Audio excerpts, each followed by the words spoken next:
Hey guys, welcome to my den. I hope you're all doing well. I'm Chingu, which literally means friend in Korean. It's not my real name, but it's one of my so-called nicknames.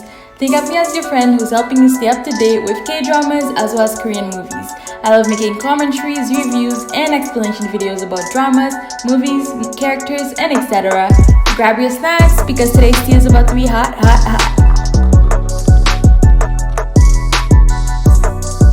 So today I'm going to be reviewing the 16th episode, aka the finale of season 2 from the K-drama Love featuring Marriage and Divorce, while also sharing some of my own theories. I reviewed the other episodes and you can find the videos on my channel or in the playlist that I've created for the K-drama. The link will be in the description box. I will review the episode as a whole before getting into the teaser. This episode was a lot to take in and the teaser/ending just threw me off, which is why this video is so long. So without further ado, let's get into it. Although Pyong was intent on not getting involved with Ami and Dongmi's feud, she couldn't help but fantasize about the two women having a boxing match. Ami came out as the winner. Her fantasy is not too far-fetched since Dongmi is now getting boxing lessons as well. She seems to enjoy her time there, especially since there are many young, handsome, shirtless men. You guys know how she's always drooling at the sight of young, eligible bachelors.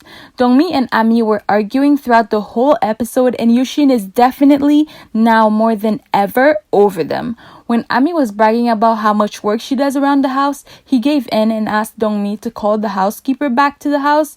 I have to say though, although Dongmi is evil, it was nice of her to still pay the housekeeper, especially since she deprived her of her job and all. You can tell that Yushin wants his old life back because he fantasized about Pyong giving Soban the underwear boxes that she used to give him. Because if you guys remember, Pyong would always store Yushin's undergarments in the fridge so that they would be fresh whenever he needed them. He became so desperate that he tried to use any excuse that he could to get Pyong to go to Pyong's place, starting with surprise breakfast appearances and offering to drive Jia to school every single day. Jia noticed that her mom was acting differently towards her dad when Pyong didn't kiss Yushin after he made a typical comment. Jia asked Pyong whether she had changed, and Yushin latched onto this opportunity to get Pyong to kiss him on the cheek. Pyong ended up being so uncomfortable with Yushin's actions that she went to complain at his office while Jia wasn't there. For a second, he almost tried to make her out to be a gold digger, but he decided to keep his thoughts to himself. This was a very smart move and a wise move on his part. There was a night where Pyong's laptop wasn't working and she ended up calling Yushin. This was such a random development to me because just the other day she was telling him off. The whole interaction was way different than the previous day, and they got along so well that they seemed like friends to me at this point. I know that exes sometimes end up staying as friends, but their supposed friendship happened so abruptly that it was so rushed and it took me by surprise. Yushin gave Pyong a bracelet in memory of their first date. It was so sweet, but also kind of weird. I mean, I wouldn't know, but do people really give anniversary gifts to their exes? If they do, good for them, I guess. But in this case, it was just odd because Yushin was pushing himself onto Pyong when she seemed ready to move on into the next chapter of her life. She gladly accepted the bracelet and asked him to put it on for her. Very interesting development between these two. When Pyong received a late night text, Yushin asked her about it and she told him that it was Shiyun asking about breakfast at a hotel. Even though he wasn't talking about me, I felt some type of way when Yushin assumed that Shiyun can only afford hotel breakfast since her ex was giving her money. She could have afforded that by herself as well. Thank you. Anyways, his expression changed from wonder to jealousy when Pyong told him that Soban gave them each 10 hotel vouchers to a 5-star hotel. He was about to say something, but Ami appeared. He did not look happy when she came because he had not expected her. Turns out that Pyong had contacted Ami to be Yushin's ride home. He was disappointed, but there was nothing he could do about it. Well, I mean, he could have done or said a bunch of things, but he chose not to. Yushin dug his own hole by being with Ami in the first place. It's funny how easy it was for him to get tired of her when it hasn't even been that long since he was talking about building a future with her. And just the other day, he mentioned how she could eventually act as Gia's mother. Life is unpredictable, so let's make choices that matter and that last, guys. It's honestly weird that we didn't get to see much more of this family. So many loose ends left for them. When will all of Dongmi's deeds come to light? When will Gia learn about Ami and that her parents had got divorced? When will Dongmi go to jail? When is Ami going to work? For someone who had such big dreams, she sure gave up easily to become Yushin's housewife.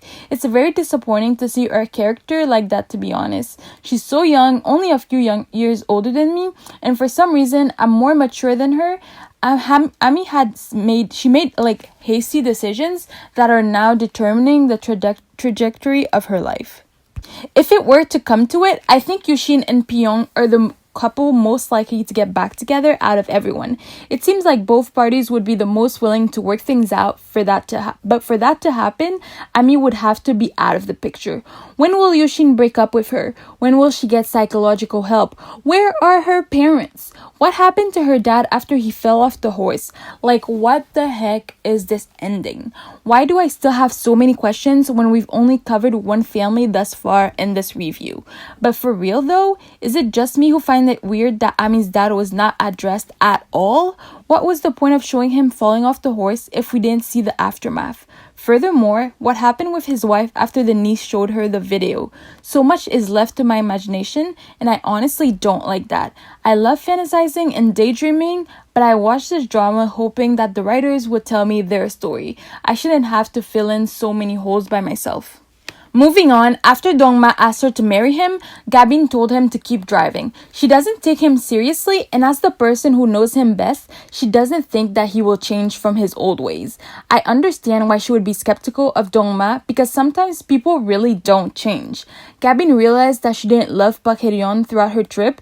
Then again, I think she already knew deep down that she didn't love him, and this trip reinforced what she already knew. Her parents died together and they were soulmates, which is why Gabin wants to spend her life with someone she loves. I'm glad she came to the realization of that so early on because living with regrets is not fun at all.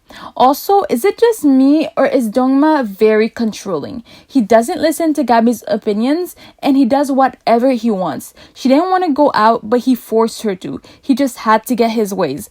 I mean, sure, she didn't resist all that much, but I really find him to be controlling. He also planned her life and how she would need to be pregnant by the next year due to her age. Dongma even decided that he would go out of his way to tell Park Hae-yeon that he and Gabin will get married. The girl didn't even accept his proposal, and yet he's going around as if she already has. Even his brother Soban find his behavior to be inappropriate. Like, boy, you're moving too fast. You're moving mad. He's way too forceful and toxic. I'm glad that his relationship with Gabin ended. He also seems to be manipulative while doing just about anything to get his ways. Sure, I think he cares for her, but he doesn't take her opinions into considerations when he makes his decisions. Namgabin broke up with Park Hae-yeon, and I think this was a very good decision.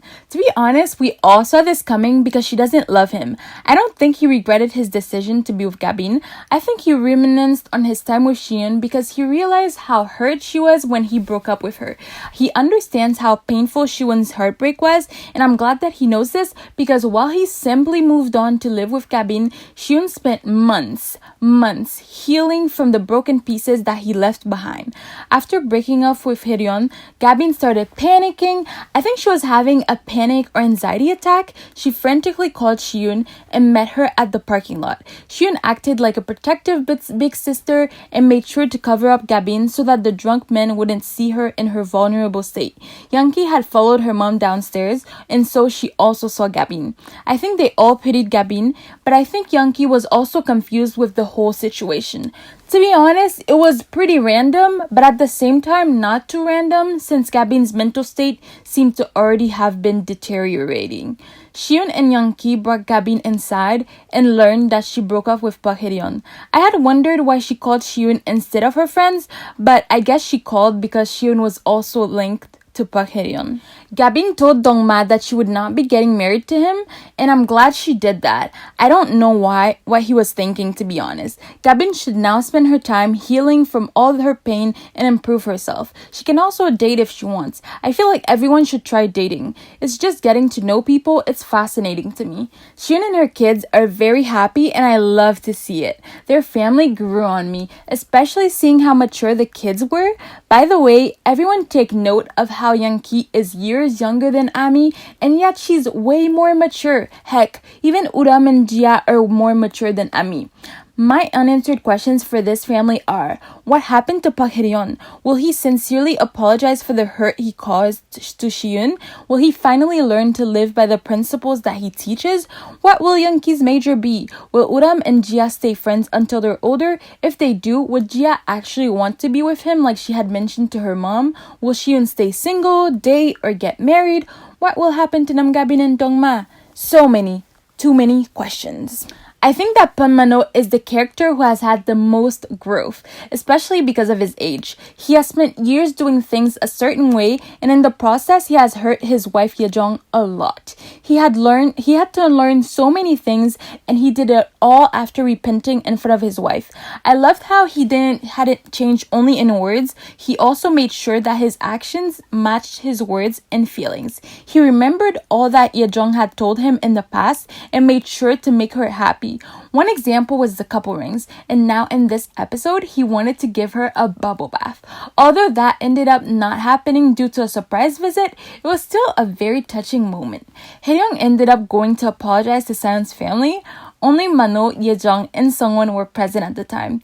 I think she may have had another epiphany after seeing the pregnant lady. She seemed genuine in her apology, but we never know with Hae-ryung. Some members of the family had their doubts with Hae-ryung's words, but others seemed to believe her. At first, I thought she came to simply revel in their misfortunes, but she did seem genuine when she mentioned wanting to keep the link between them. I also feel like she was genuine about wanting to come to someone's baby shower, but it would make sense for someone not to want her to come. Someone seemed uncomfortable with the whole idea, but I don't get why she agreed if she didn't like the idea. She probably felt pressured though, since the in-laws were amicable with Hae-ryung. I feel for Hae-ryung, to be honest. She seems to envy pregnant women. I think she may want to be pregnant. While trying to get pregnant in order to mend her relationship, I think she developed a want for children. It's always sad when someone wants children but is unable to have any. I don't think Hae-ryung was telling the truth, the whole truth, when she said that she had lost all hope in men, because she seems to still have pretty high hopes for Soban. But unfortunately for her, I don't think Soban wants to be with her in the future. She fantasized playing the drums for Soban, but I doubt that will come true. At least not with the two of them.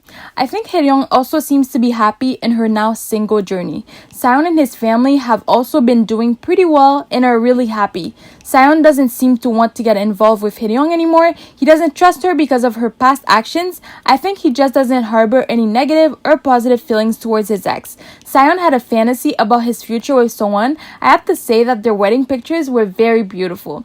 I love Sungwon's dress. It looks so beautiful on her figure. Side note, but the whole cast is stunning, to be honest. Like Dongmi, wow. Anyways, Saeon literally planned their whole life to a T, only to wake up and realize that it was all just a dream. He was still happy though, because he knew that eventually his dreams would become a reality. Saeon proposed to have their wedding at the hospital, and someone ended up agreeing to his idea. The last time we saw this family, Saeon was announcing that someone was having contractions, and that's all we got to know.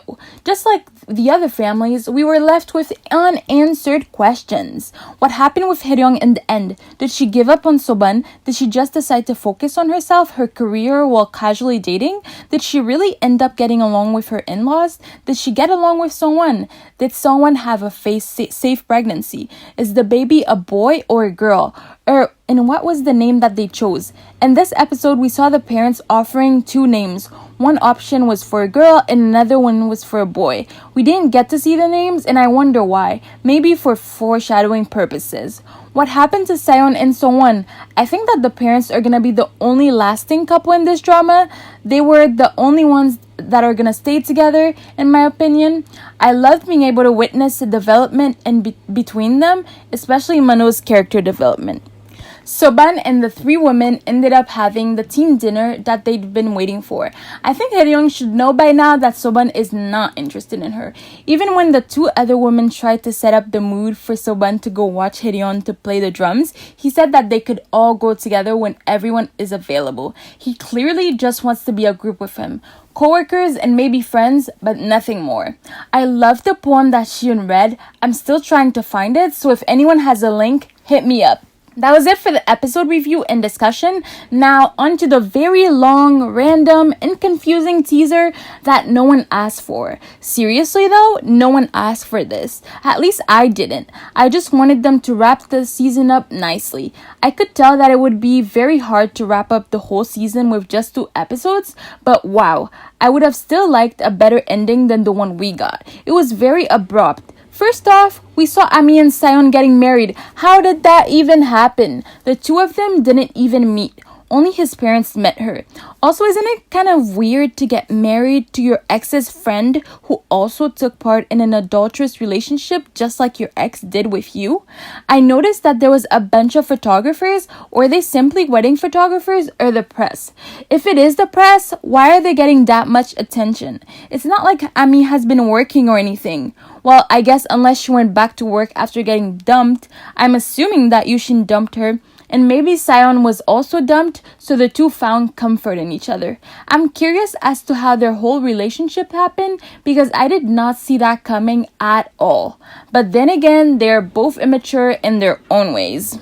And then we saw Soban and Songwon getting married. To be honest, their wedding shocks me the least out of the 3. They seemed to get along well, and Soban seemed more interested in her than he ever was interested in her main ladies. I'm actually excited to see their chemistry. I know it's weird, but I think they are actually meshed well together. I'm sad that he won't end up with Shiyun, but I'm not mad that he ended up with Songwon. Or so it seems. Be aware that not everyone in this teaser is 100%. I mean, sure, it could all be true, but I've learned never to trust teasers when watching Love MD. Way too many fantasy sections. The randomest match was Pyong and Dongma. Like, after pursuing his brother, she ends up with Dongma. Very interesting. And I wonder when she gave up on Soban. After meeting Dongma or after Soban chose Songwon? Lastly, the dead chairman possessed Jia and started saying that Dongmi killed him, I think. It's so interesting how this ghost was introduced episodes ago and only now he's doing something. I hope Yushin finds out about all of Dongmi's evil deeds. On another note, it would be awkward if the writers matched Dongmi with Park Hae-ryun since she now has limited options. Well, I guess Yushin could still be a possibility, but he seems done with her. It would be interesting because the actors who played Hae-ryun and Dongmi used to be married a long time ago, but I also wonder how their characters would get along, so I think I'd be down to see that. Anyways, that was it for me. Let me know your thoughts in the comments. I want to post a final review of Season 2 in a couple days, another discussion and Reddit videos, as well as theories for Season 3. I read some articles online that Season 3 is confirmed, but I haven't seen any article from Netflix itself, so I don't know. Either way, I want to do theories and spoilers video for Season 3 because this ending was so broad and it left us with so many more loose ends than before. After this week, I will be more free to review other dramas. I have a few in mind already: Police Academy, The Road Tragedy of One, Hometown Cha-Cha-Cha, and Lovers of the Red Sky. But I'm also open for other suggestions. If you have any other K-dramas that you'd like to see on this channel, let me know. Side note, I prefer commenting on on-air dramas. If you like this video and want to see more from me, give this video a thumbs up, subscribe, and turn on your notifications. Take care, may God bless y'all, and until next time, bye!